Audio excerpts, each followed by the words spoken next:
ஆக்சுவலாக வந்து நான் வந்து சங்கர் சார்கிட்ட அந்த அவர் வந்து அசோசியேட் சூரியனில், நான் அசிஸ்டண்ட்டு. அதுக்கப்புறம் அவர் கிடச்ச படம் கிடைக்கும்போது அதில் நான் அப்புறம் அசிஸ்டண்ட்டு, அவர் டைரக்டரு. இந்த மாதிரி சூழ்நிலையில் அந்த படம் ஜென்டில்மேன் படம் உங்களுக்கு தெரியும், பெரிய ட்ரெண்ட் செட் பண்ணி போயிட்டுருக்கு.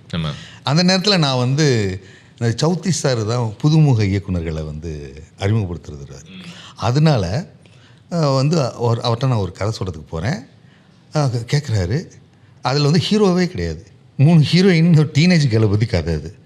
ஐயோ, நான் உன்னைய வந்து வச்சு சங்கர் மாதிரி பெரிய படம் எடுக்கலான்னு பார்த்தா ஹீரோவே இல்லைங்கிற அப்படின்னு சொல்லி அந்த அந்த அந்த ஸ்கூல்லேருந்து வந்ததுனால அந்ததுனால வந்து என்கிட்ட எதிர்பார்த்ததெல்லாம் வந்து எப்படின்னு கேட்டிங்கன்னா அவர் மாதிரிங்கும் போது தான் நான் சாமுராய முதல் படமாக நான் வந்து அதை நான் வந்து அந்த அந்த அதை அந்த கதையில் வர கதாபாத்திரத்தை இந்த சின்ன 12th படிப்பேன் அந்த பொண்ணு அதை பிரித்து எடுத்து கொஞ்சம் குக் பண்ண கதை தான் அது.